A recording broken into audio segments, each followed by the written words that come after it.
Hi friends.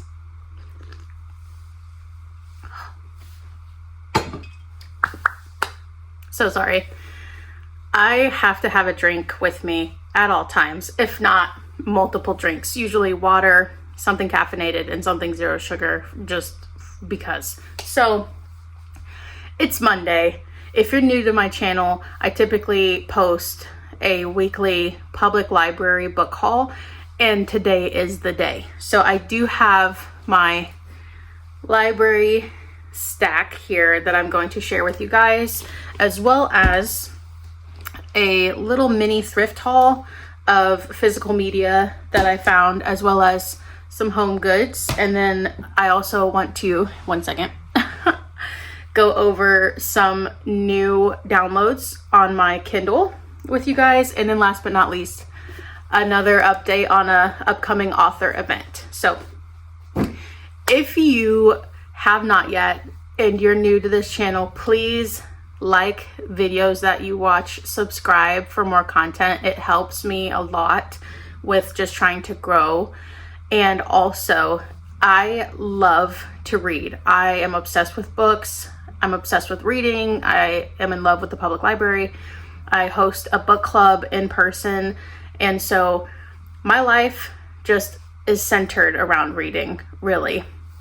And so I want to use this platform to talk about all things books, you know, audiobooks, physical books, ebooks, and then also thrifting, which if you haven't noticed, I thrift probably once a week, and physical media, you know, DVDs, VHS, just watching TV, and how it all kind of circles back to books. So enough of that. Let's get into today's library book haul video. Okay, so what I like to do at the beginning of these videos is share how much I have saved. And me and my kids all have our own library card. That way there's no limit on what we choose to check out at any given point in time. And another thing, if you do use audio books through the Libby app or the Hoopla app, you want to have your own library card. My husband tried to piggyback off of mine, but they only give you like 10 books to check out a month, depending on your library with Hoopla. And then with Libby, it's like the library card that you sign into, that's the account. So you can't really crisscross and share accounts. You need to just have your own card, and it's free. So sign up your kids, sign your husband up, your wife, your partner, just sign up. I have saved over $500, just me personally, on my card since the start of the year. So I'm all about saving money.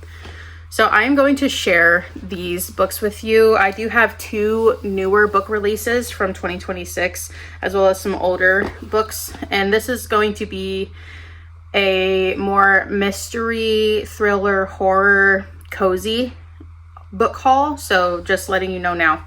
First, we have Morsel by Carter Keene. And this is like folk horror, which I love. Folk horror. I feel like it's a great way to make a dark genre a little bit more approachable, and the storytelling with the writing style is just so well done.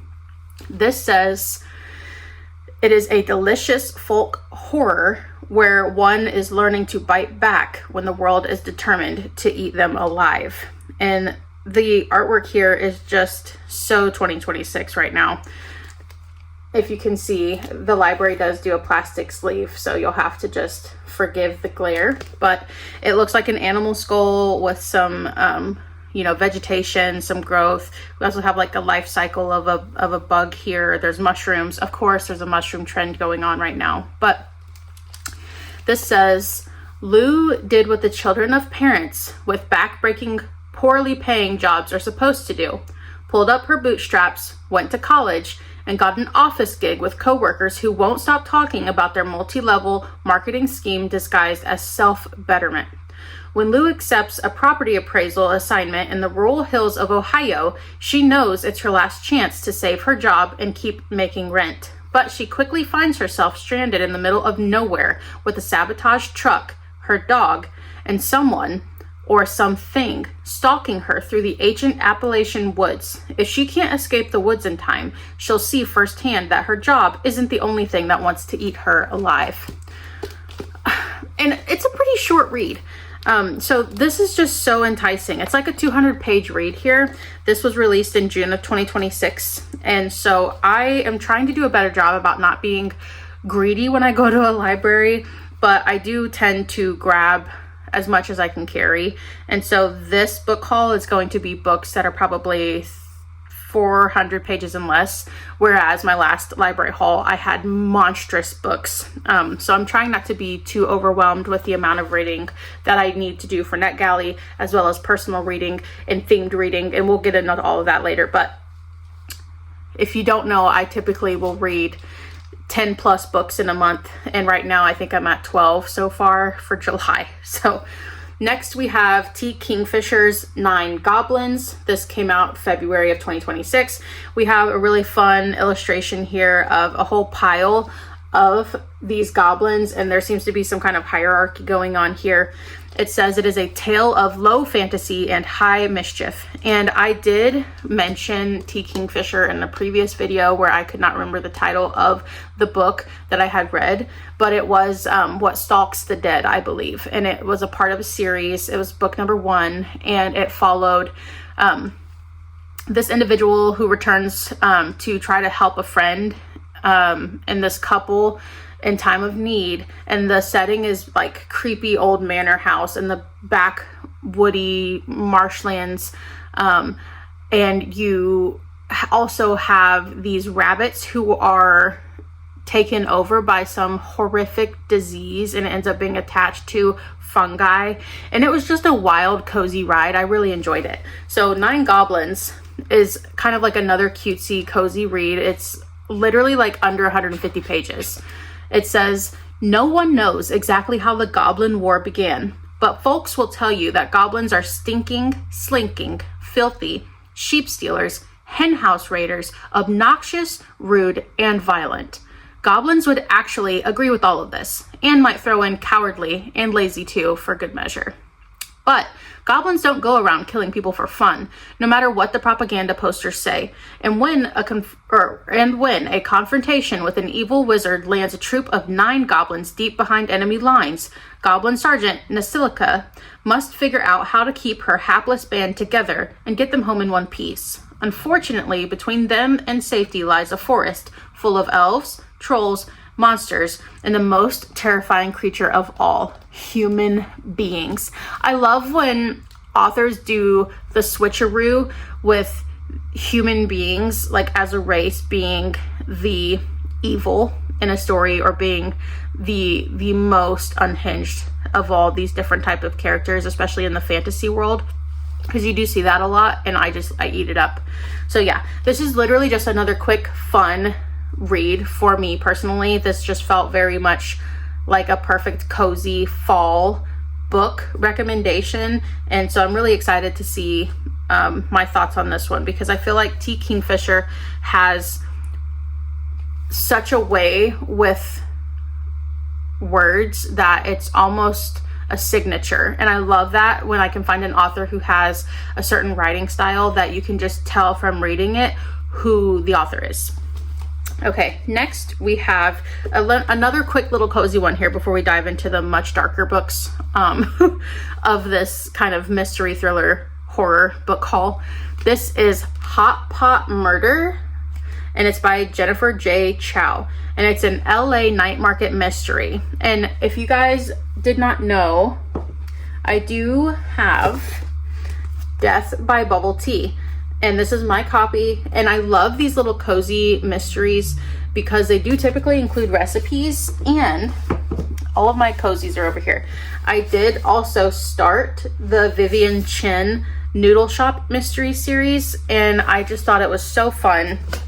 I love the different cultural aspects, especially with these like Asian mysteries that surround culture and food, as well as these individuals who are typically, you know, pressed with the challenges that come with their background, such as higher education and, you know, career path, the relationship demands of the family, expectations, etc. So I saw this, and I have not read this one, and so I thought I would just get it really quickly here. It's literally like 270 pages long, and this says that Yale and Celine Yee's food stall is going great, and they've been invited to attend an exclusive dinner with the local restaurant owners association. The members gathering together for a relaxing hot pot feast are very eager until Jeffrey View, president of the group, receives a literal shock to his system and dies. Everyone at the meal is a suspect, but the authorities are honing in on family friend A Ho, owner of the restaurant where Jeffrey was killed, and Yale's dad is a close second on their list. Yale and Celine step up to the plate and investigate the dinner attendees. The association's ambitious vice president, a familiar frenemy, a ramen king, a snacks shopkeeper, and a second-generation restaurateur.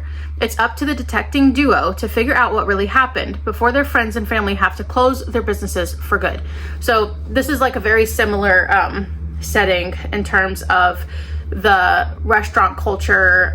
It's just very cozy. You have all these different descriptions that usually involve cooking and food, and it's very like heartwarming. And there's also typical drama between sometimes we see rivalries or, you know, close-knit communities. Everyone knows everyone's drama. So I really enjoy these. They're very fun, quick, short mysteries that are a little different from their typical, you know, kitchen diva, cupcake unaliving coffee shop mystery. It's just a little something different. So next, we're getting into the more dark content. We have Sorrowland by River Solomon, and I read Model Home, which was a previous library haul book in recent weeks, and I was obsessed. Like at the very start of July, I had finished Model Home, and River Solomon is someone who I feel like their writing style really stood out to me. It really spoke to me. It's gripping, it's graphic, it's raw, but it also ties to certain like soul-wrenching realities that certain demographics face in the real world. So I looked up River Solomon on Goodreads to see what other books I needed to add to my TBR list, obviously, and Sorrowland was one. And so when I was just randomly browsing through the fiction section today, they did have Sorrowland. Last time they only had Model Home, so whoever returned this was a saint, because I grabbed it right away. So this says, Sorrowland contains so much wisdom and insight, wrapped in passion and fury and tenderness. There is so much going on in this book. The specter of rebellion co-opted, our long-standing practice of using black bodies for cruel experiments, and the audacity of queer love. The book takes Vern and her babies away from civilization and then back to it, but they return changed, and they change everyone else. Sorrowland restored my faith in our potential to transform just when I needed it most. So this is going to be almost like a genre-bending gothic fiction. And it says that the monsters in this story aren't just individuals, but entire nations. So this is a searing, seminal book that marks the arrival of a bold, unignorable voice in American fiction. And I stand on that despite only reading Model Home. I was blown away. It is so set apart from anything else that I have read. And when I think of books like that, I think of Earthlings. I think of Molka. Like, those books for me really just gripped me, and they just don't let you go. So I'm very excited to read Sorrowland. This is probably the thickest book that I have checked out this week, and it's 356 pages. Very excited. Next, we have a classic that I have not read yet, and like I said before in previous YouTube videos, I started in the horror genre much younger, with reading more gothic horror and like classic lit. So I'm only recently diving into the more modern subgenres of horror, and you know, authors like Nat Cassidy, Robert Bloch, even, you know, with River Solomon and other people like Lucy Rose, just all these new horror authors, and especially anything attached to feminine rage or body horror, or just, for example, the like possessive horrors, shape-shifting horror. I'm new to like all of these more modern takes on the female rage. So a lot of these books are books that I've just read in the last like 1 to 2 years. So I plan to do a summary at the end of the year of, you know, what books I enjoyed, from, you know, top tier ranking down to books that I could have done without, and try to give my own opinion on more of the classic horrors and how these more modern books compare, and how they differentiate. So this is Psycho by Robert Bloch, and it says on the back here that it is a classic, and it says Robert Bloch's Psycho captivated a nation when it appeared in 1959. The story was all too real. Indeed, this classic was inspired by the real-life story of Ed Gein, a psychotic murderer who led a dual life. Alfred Hitchcock, too, was captivated and turned the book into one of the most loved classic films of all time the year after it was released. So, Peter Straub, who is the author of A Ghost Story, which is a book that I just finished reading. I also checked out from the library, and I ended up buying the book from Half Price Books because I enjoyed it so much. He even said that this author is one of the best of all times, an all-time master. So this says, Norman Bates loves his mother. The trouble is she's been dead for the past 20 years, or so people think. Norman knows better, though. Ever since leaving the hospital, he has lived with Mother in the old house up on the hill above the Bates Motel. One night, a beautiful woman checks into the motel, and Norman spies on her while she is undressing. Mother is watching him, though. She is there to protect Norman from his filthy thoughts. She is there to protect him with her butcher knife. I love any type of like psychoanalysis of any child-parent relationships, and especially through later years as the child grows into adulthood, how tumultuous some of these relationships can really become. And I feel like for whatever reason, the son and mother relationships, especially of people in true history who do end up being these serial unalivers or these mass unalivers, always have a trail to follow in terms of the relationship with the parental figures, and especially with the mother. And so this is just going to be such a wild read for me, but also I'm shocked that I haven't read it yet, and it's only like 175 pages. So another quick read. All right, last but not least, we have Baby Teeth by Zohe Stage, or Zohe Stage, or Zoje Stage. I'm not sure. Again, I don't mispronounce names on purpose, but I do need to be better about maybe trying to look up the pronunciation. But this is an older book from 2018. This is a horror book from 2018, and it says that it is unnerving and unputdownable. It's deliciously creepy. And this says, is love born or bred? What is the nature of good and evil? When is a family fit to survive? These are all, questions that we as, humans have tried to determine the answer to for forever. And there's never like a clear-cut answer, right? So this says, Suzette is a devoted stay-at-home mother doing everything she can to connect with her 7-year-old daughter, who cannot or will not speak. But ever since Hannah was a baby, Suzette couldn't help but feel despised by her, manipulated, and scared to death. Alex, Hannah's father, wants to believe his wife's accounts of Hannah's cruel and unusual behavior. The only problem is that Alex has never really seen it himself. Hannah shows him nothing but love, and it's driving Suzette literally crazy. Could it be that Hannah is just a typical naughty girl, one whose everyday antics towards her mother point to intelligence, creativity, maybe even charm? Or is Hannah, as Suzette fears, actually trying to unalive her? A powerhouse, razor-sharp novel of psychological suspense, Baby Teeth raises more questions than it answers, and will leave you guessing until its shocking conclusion.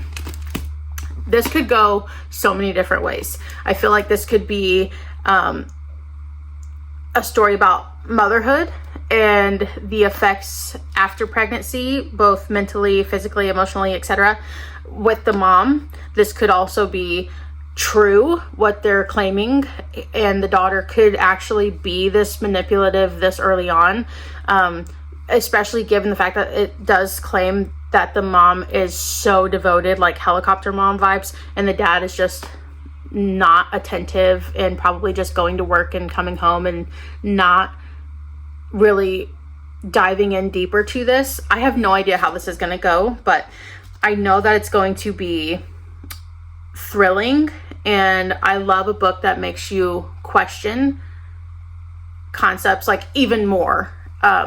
And sometimes it's okay not to get an answer out of a book. Sometimes the book's purpose is to force you to question more than what you would have before reading it. So that is my library book haul. I have 5 library books this time. Obviously, I still have a bunch of audiobooks via Libby, but I am going to now share my Kindle downloads with you all. Okay, so I have had this Kindle forever. It's a 10th generation Kindle Paperwhite, and I usually will look for ebook deals. I don't really purchase an ebook unless it's on sale, or if I just really am so enamored by a concept that I pre-order it in advance, and it's a discounted price for the certain amount of time while it's just been released. A lot of times Amazon especially will do this, so I'll download it then and get it early, and then if I do end up loving it, I'll go and find a copy. But I know I showed you guys a little bit before. If you're new to my channel, my Kindle will have everything on it. I read everything from lit fic to horror to monster romance, dark romance, paranormal romance, high fantasy, dark fantasy, nonfiction, especially for psychological analysis, and parenting books. I mean, I read everything. So this is what I have as of right now. So in the last 10 to 12 days, I did go ahead and download Morning Glory Milking Farm just because it came up at the Christina Lauren event.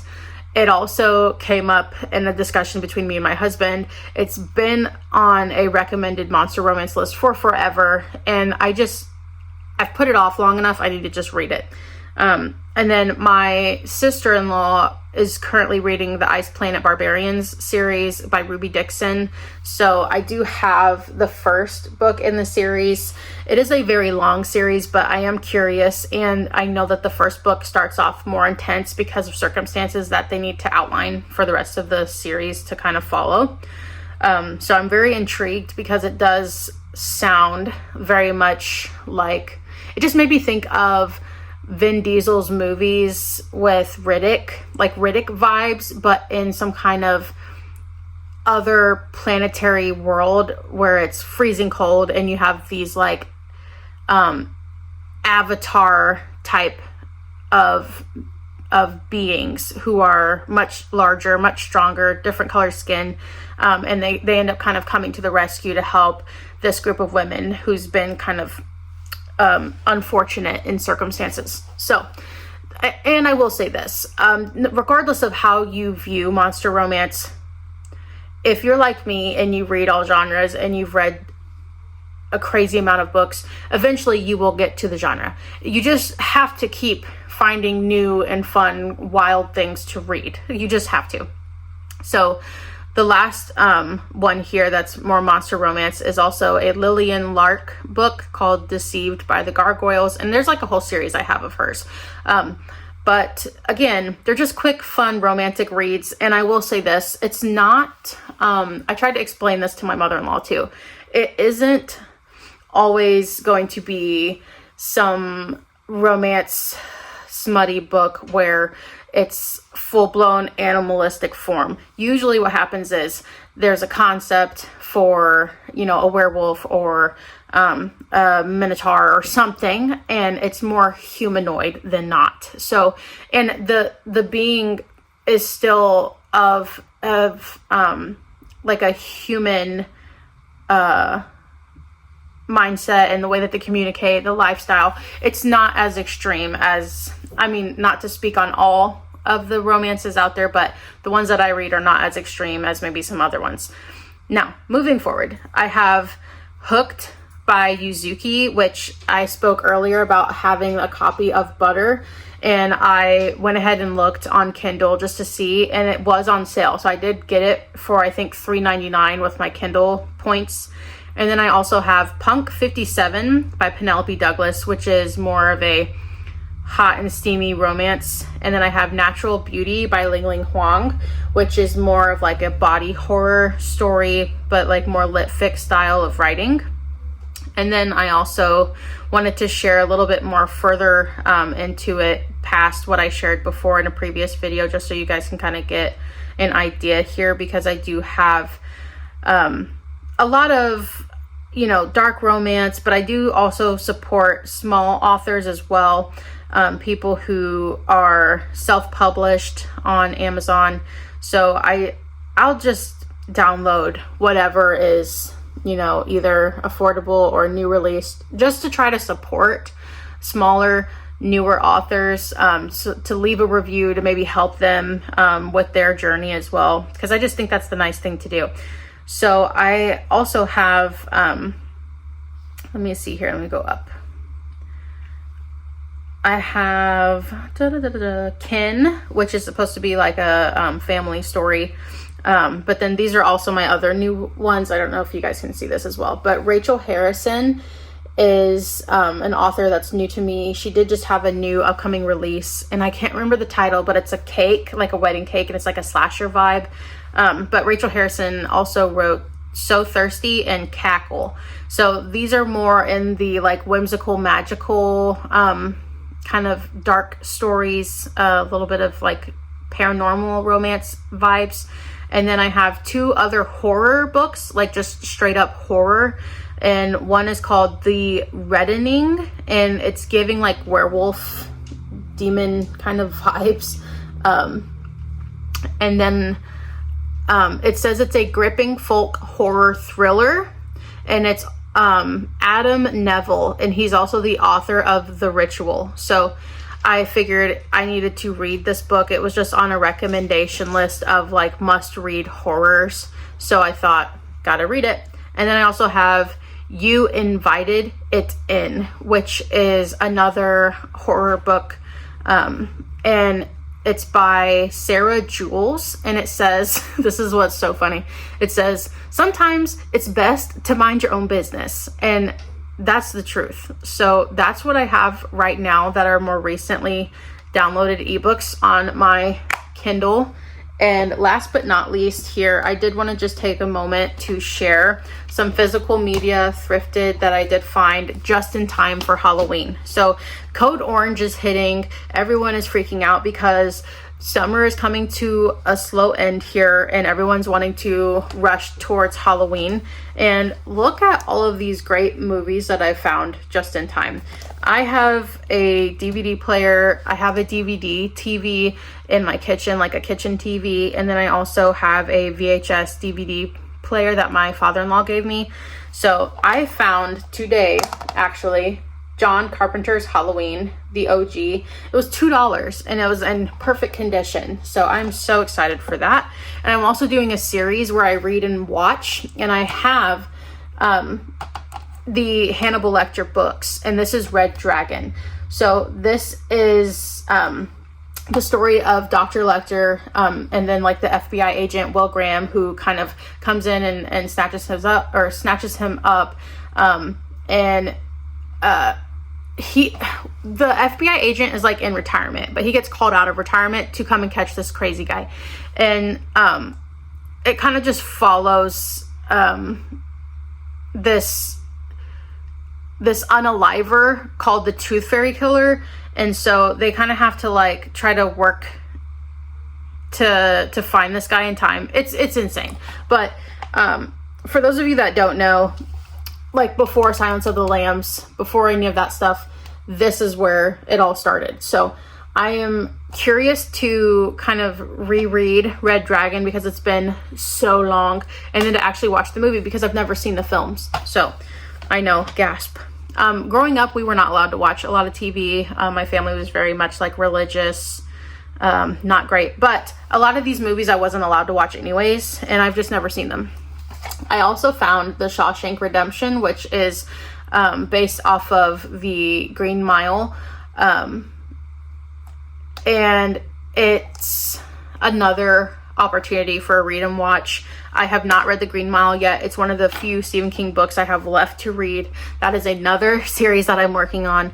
I am about to finish Needful Things by Stephen King today. So I've only got a few more left, and then I will be very excited. My goal is to share that video in October, but some of Stephen King's books are so long that it's just going to take me a while. Now, next we have Secret Window by Johnny Depp from Secret Window. I watched this when I was younger, and it blew my mind. It was one of the most standout twists I had seen in a long time. Basically, it follows Johnny Depp's character.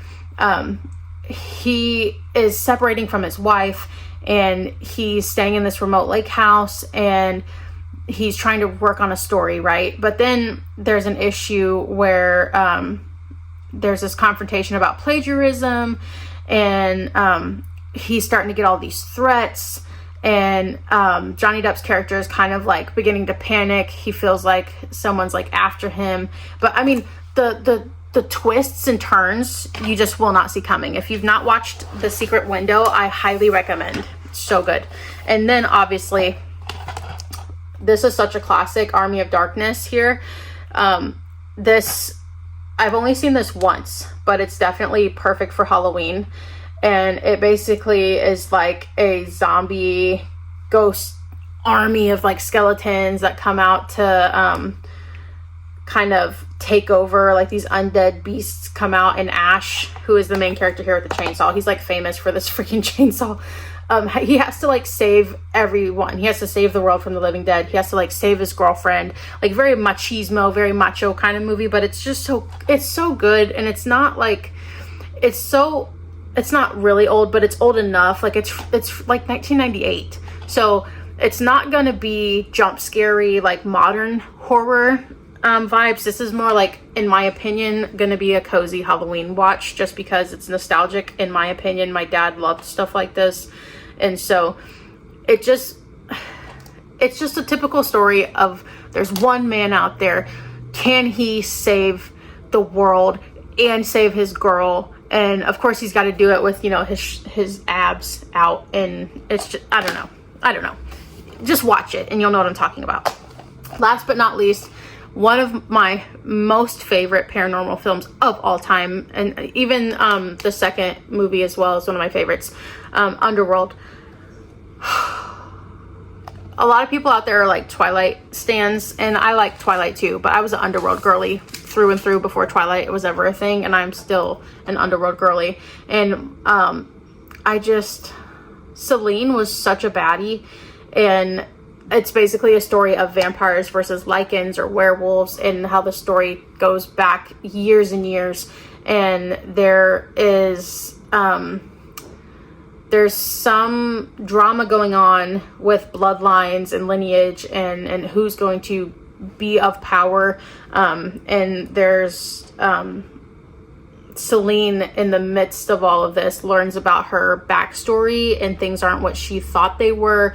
And at the same time, she's also trying to help this rando who just happened to be pulled into this insane world that he did not know existed, because he has the potential to be someone of this lineage who could help the opposing team when compared to Selene, the Lycans. So they're after him. Selene snatches him up and ends up kind of getting with him, and it just it pops off. But movie 1 and movie 2 are fabulous. I've watched them 1,000 times, and I will keep watching them until I pass away, because I am just so obsessed. The ambiance of the film, the action, the music, the costumes, I mean, it all hit. It works so well. And then obviously I found this motif candle, and it just smelled so freaking good. So hang on a second. Oh my god, we'll just fix this little part. But look at this, it's not even been used, for $3. Oh, it smells so good. I'm telling you guys, hit up a thrift store. Hit up the thrift store, please. Okay, we are at the end. Oh, I gotta stretch my legs, sorry. We are at the end now. I'm gonna be meeting Riley Sager. I know. I am about to start Lock Every Door by Riley Sager. I only have one other book. No, that's not true. I have 2 other books. With a Vengeance is the other one. I only have 2 of his books left to finish before this author event, which is the first week of August at Wild Geese Bookshop, again in Franklin, Indiana. And I am going with my book club. So one of the girlies that attends book club was talking to me about this event in particular, and we decided to get tickets, and then we shared it with the group, and now there's a whole bunch of us that are gonna kind of caravan down and go see Riley Sager for his new upcoming book release, The Unknown, which is a wild thriller with a paranormal twist. Kind of think horror ghost story, which I'm so excited for. I know Riley Sager's last, I think 2 books maybe weren't such a big hit with the community. With the Vengeance is more of like a Agatha Christie take on like a train ride, but make it a psychological thriller as well with the main character. And then which is fine. I mean, authors can't score big every time, but I enjoy Riley Sager, and even his earlier releases that I did read earlier on that I will share with you guys later, I still enjoyed. I don't think I ranked anything below a 3 stars. So some of my favorite Riley Sager's works are The Only One Left, The House Across the Lake, Final Girls, and Survive the Night. And they're all very different too. I feel like it really shows his ability to just go all in and try different settings. And you know, Survive the Night takes place the majority of the time like in a car, and it is crazy, completely unhinged. And I just kind of love the way his story just kind of like implodes or unravels in the wildest of ways at the end. So Lock Every Door is my own physical copy. I just thought I would share this really quickly because I do plan to start this here in a little bit. It says, her dream apartment, her worst nightmare. This is the 3rd thriller from Riley Sager, and it says that this is going to be a story that digs deeper into the building's past, and that this apartment sitter that she ends up taking in ends up being not what she thinks. It says, after responding to a mysterious newspaper advertisement, Jules Larson gets a job as an apartment sitter at the Bartholomew, one of Manhattan's most famous and secretive buildings. At first, the extravagance of the Bartholomew feels like a lucky break for recently heartbroken and penniless Jules, who has been haunted by misfortunes for most of her life. But when a fellow apartment sitter in the building goes missing, Jules begins to suspect that there are dark forces at work behind the Bartholomew's glamorous facade. Digging deeper into the building's past, Jules soon realizes that the Bartholomew is more dangerous than she thought, and that escape may be impossible. So this is like a haunted house, but make it a hotel, like apartment building kind of setting. And I don't know, it just says suspenseful twist you won't see coming. R.L. Stine even said that it will leave you with alarming surprises down every dark hallway, and the horror is already inside. I love a haunted house story. So Apartments 2, it just makes me think of Rosemary's Baby for some reason. So I'm curious to see what his inspirations are for a lot of these works, where he gets these wild ideas. And they usually do Q&As as well at these book events. So much like the Christina Lauren video that I did, I will do another Riley Sager event vlog, so you guys can kind of come along and see my thoughts, how it goes, get some information on his latest upcoming release.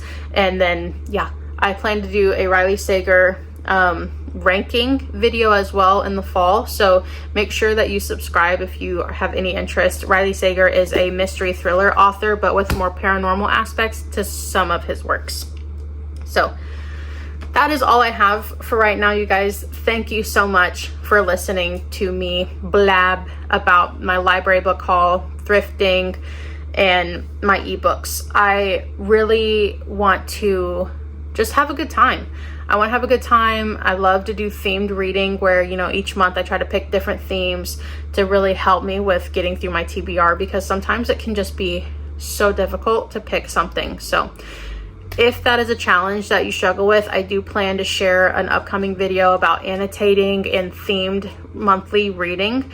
And these are just some tips and tricks to help anybody who is a reader and who may feel overwhelmed by their TBR, and also with absorbing the content that you're reading if you are a fast reader. So